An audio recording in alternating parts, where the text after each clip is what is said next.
Assalamualaikum warahmatullahi wabarakatuh. Nah, kemarin kita membahas ekologi pada tanaman stroberi ya. Nah, sekarang coba kita lihat. Kita lanjutkan diskusinya. Wow. Kenapa jadi seperti ini? Oke. Nah, kemarin ini kita lihat nggak seperti ini ya. Ini apakah ada perlawanan dari stroberi karena kemarin ada hamanya, oh ternyata masih ada itu.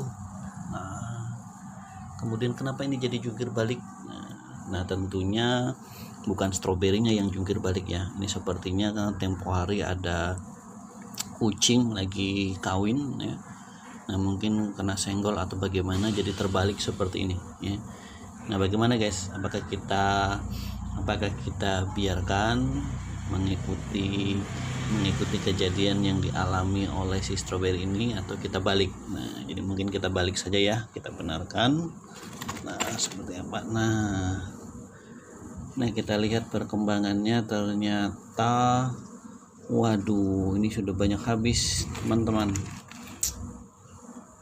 Nah, kita lihat Sanak Live. Ini habis. Nah, ini juga habis.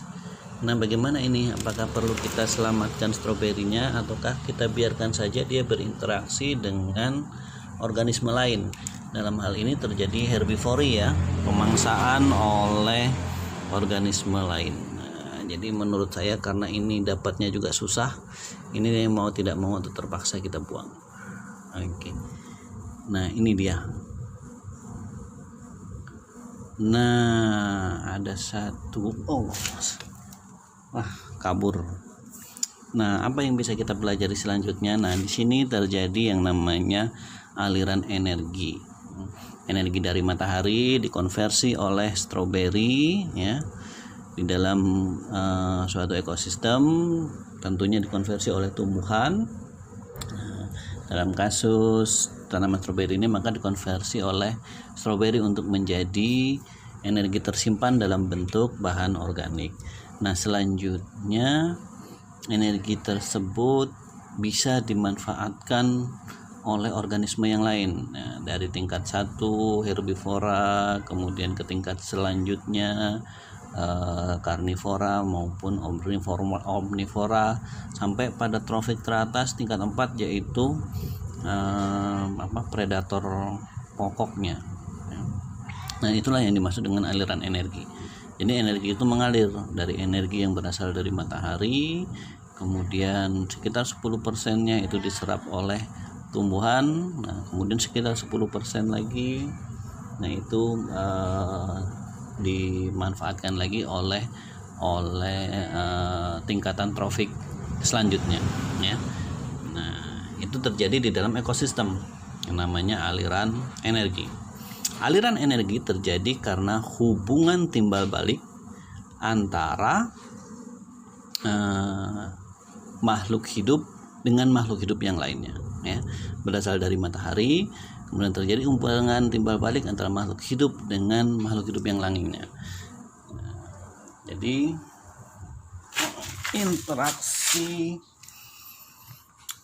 interaksi antara sesama makhluk hidup ya, membentuk yang namanya aliran energi.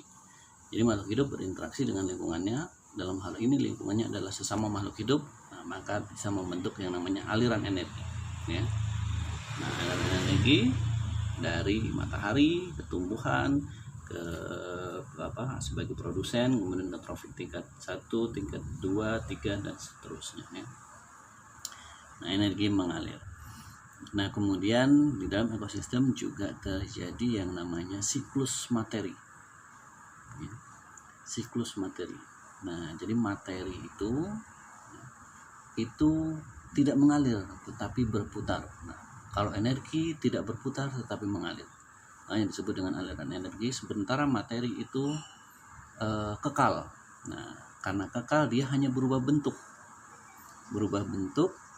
dari geologis menjadi biologis maupun menjadi gas ya. Disebut juga sebagai siklus materi ataupun siklus biogeokimia, biologis, geologis ya. maupun gas kimia.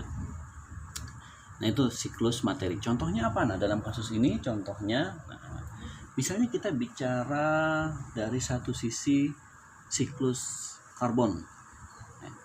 Karbon dioksida yang berasal dari udara, karbon dioksida yang berasal dari dari udara dalam bentuk CO2 itu ditangkap oleh tumbuhan, maka dibentuklah molekul-molekul yang lebih kompleks seperti karbohidrat. Ya, nah, dari bentuk gas menjadi bentuk biologis.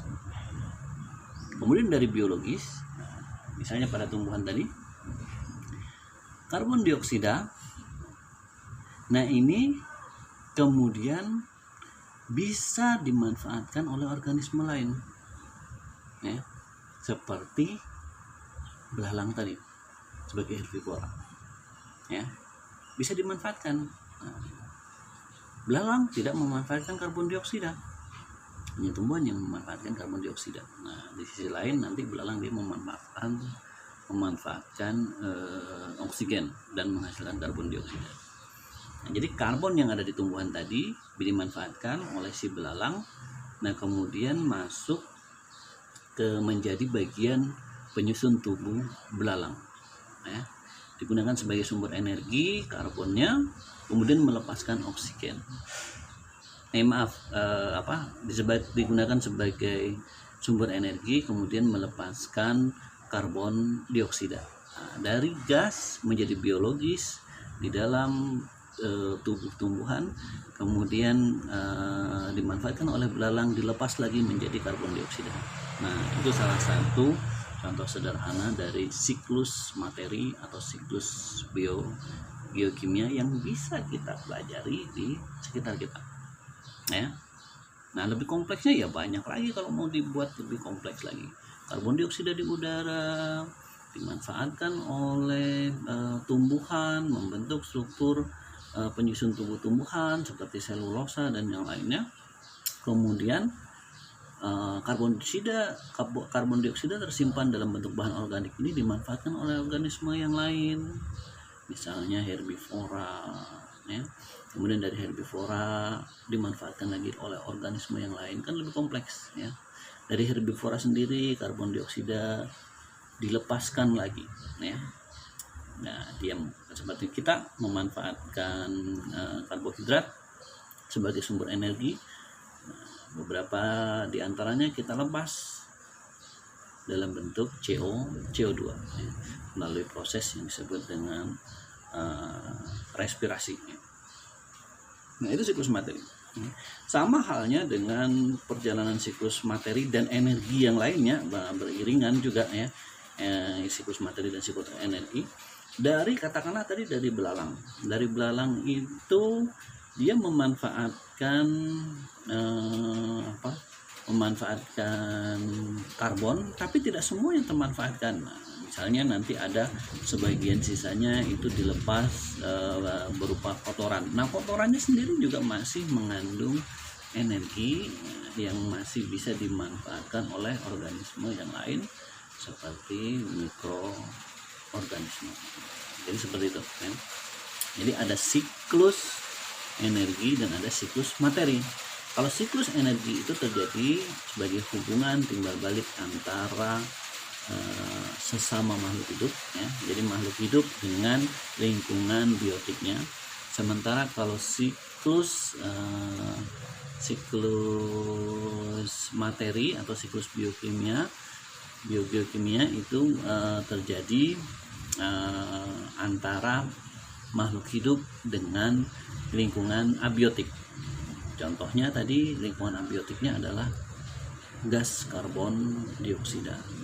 Sama halnya dengan yang lain, misalnya gas oksigen, kemudian nitrogen. Nah, itu semua menjadi bagian dari siklus biokimia. Kita mempelajarinya dalam lingkup yang sempit, yaitu dari tanaman stroberi yang ada di halaman, ya.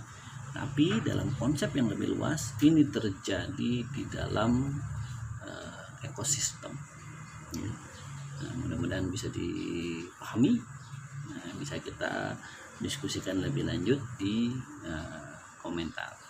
Terima kasih. Assalamualaikum Sobat Live.